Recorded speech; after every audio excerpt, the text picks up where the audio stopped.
As Russ said, it's great to be with everyone this weekend. I've been here since Thursday night, and I've watched the crowd dwindle and then grow, depending on who was speaking. And so thank you to everyone who came by our booth in the Birdcage Walk area. So if you haven't come, you should come after this. Come check everything out and meet the other guys that have been volunteering with us this weekend. And so, as Russ said, our priority is you guys. You all are the foot soldiers of this country, and you're working very, very hard on the ground on a daily basis to ensure that the conservative message and the conservative vote gets out to every neighborhood, every family friend, people that are in your PTA, people all around, kind of your sphere of influence. And that's a word we're going to talk about a little bit today in our remaining time. Identifying what your sphere of influence is and really what you can be doing to better educate them. And so we're going to have plenty of time by the end of this to take questions. And so as we're wrapping up, please think about, where are you at? Where can you apply, as Russ said, this know, grow, and go? Who are you talking to? Who are you coming across? So we spent the last really day and a half hearing from presidential hopefuls, hearing from big leaders of different organizations, and we've also heard from members of Congress. And if you paid attention, something that all of them have in common is that they're trying to make us better educated voters. So we know that starting at the ballot box, that's really where this change in our country goes. It happens when people cast a vote and when they're educated about their votes. But we all know, as the activists that are in this room, that it starts before that.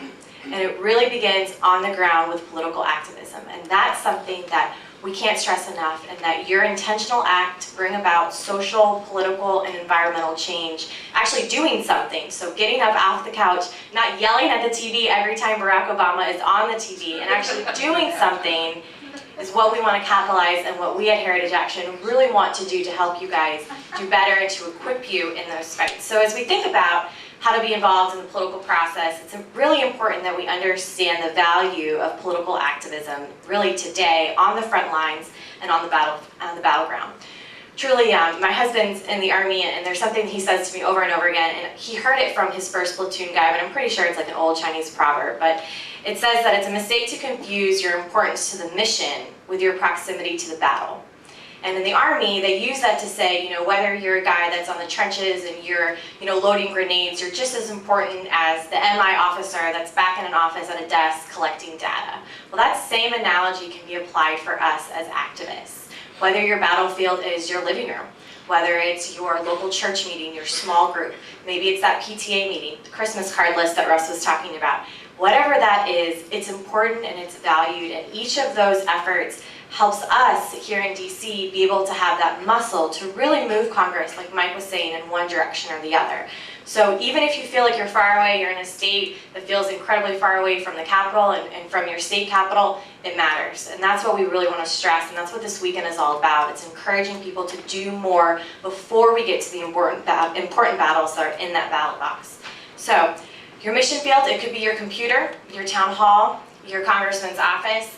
It covers an array of different areas, and it simply means that we have to be strategic with our spheres of influence. So let me get a show of hands. So this is going to be an interactive part of the panel, since I know we're all a little tired of sitting all day and whatnot. Give me a show of hands. Who's written a letter to the editor before? Keep your hand up if that letter to the editor was actually published. Okay, good. So usually there's a drop-off between that, because what do we know about editorials? That they're liberal. So sometimes they don't publish those letters to the editor. So then what do? Well, that's a great opportunity to send that letter to a local blog.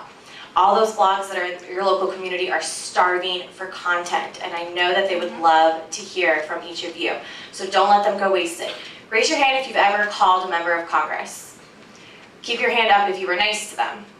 Okay, so we've got some kind people in here. All right, we're good. I always forget we're with values voters, so everyone should be endearing in here. Okay, so that's good.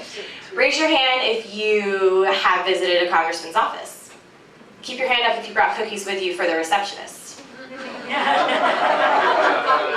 Coffee counts.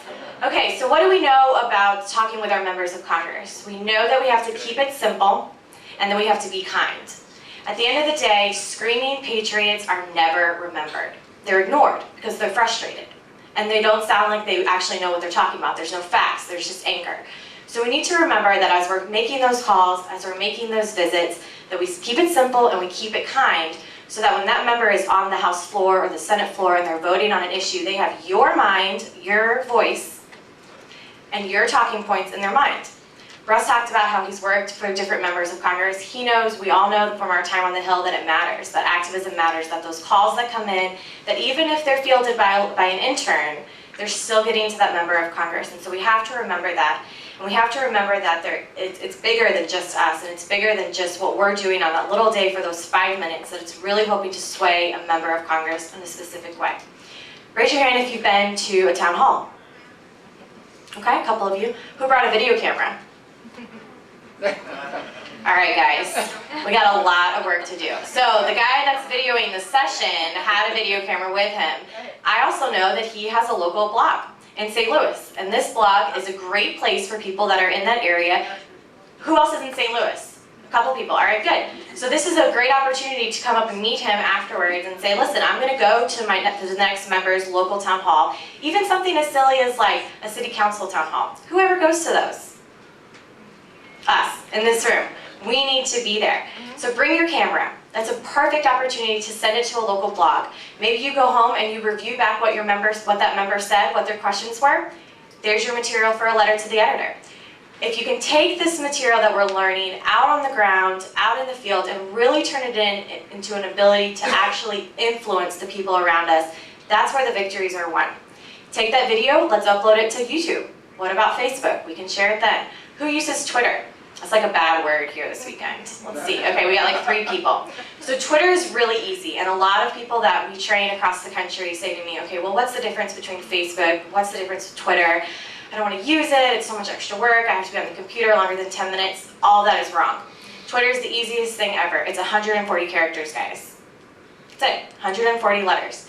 Spreading a message, sharing it, using links to different articles, connecting with people, and Twitter does something really cool where you can group people based on congressional districts. So you can find out where your neighbors are, what they're talking about, what issues matter to them, so that when you're walking and you're doing your canvassing, and you're going door to door, you can talk to them.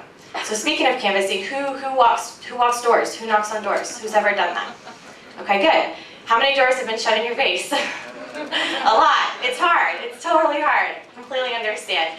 When it comes down to canvassing, we have to be strategic. You'll read a lot of books that tell you, these are the tips, these are things that you need to remember. At the end of the day, you want that person at that front door to remember you. What a better way to do that than to leave something with them? Maybe it's the information for their polling location. Maybe it's a free constitution. The repeal Obamacare bumper stickers that we have. You guys can take a big stack of them home with you. At the end of the day, we want people to remember us and to remember why we're at their front door and what we're doing. Whether you're canvassing for a candidate or you're canvassing for a local Tea Party group, leave something with them, leave something at the door. So there's a lot of different ways, all of which we've just mentioned, of ways that you can be an activist. Other things might include donating to a local cause, attending events like this, attending conferences in your area. Who lives in Washington, D.C.?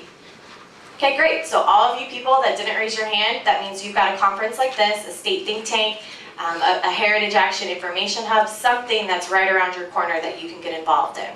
And so activism really is, the beat of activism is outside of DC. It's where we are. It's where we are in the neighborhoods, in the trenches, having those conversations in our living room, at our kitchen tables, and that's where we need to be informed. And Heritage Action is literally set up to help you do that. And we do this through our activism platform.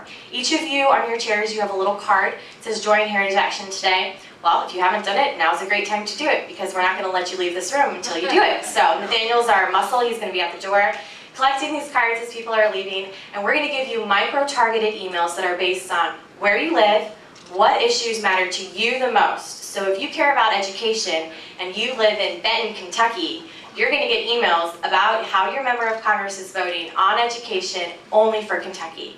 That's a wonderful way to know exactly what's going on and to stay informed. Then what can you do with those emails? Share them. There's a little tiny button at the bottom that says share. You forward them on to your friends and family. The Christmas card list. We're really hitting on the Christmas card list today. You can share it with all of those people so that we can ensure that more people are calling, more people are emailing, and that our voice as the conservative heartbeat of America is really being heard. That's just one way that we can help you do this. The other way is the scorecard. Each of you have one on your seat. I hope you'll take it with you. You'll look to see how your member of Congress is doing.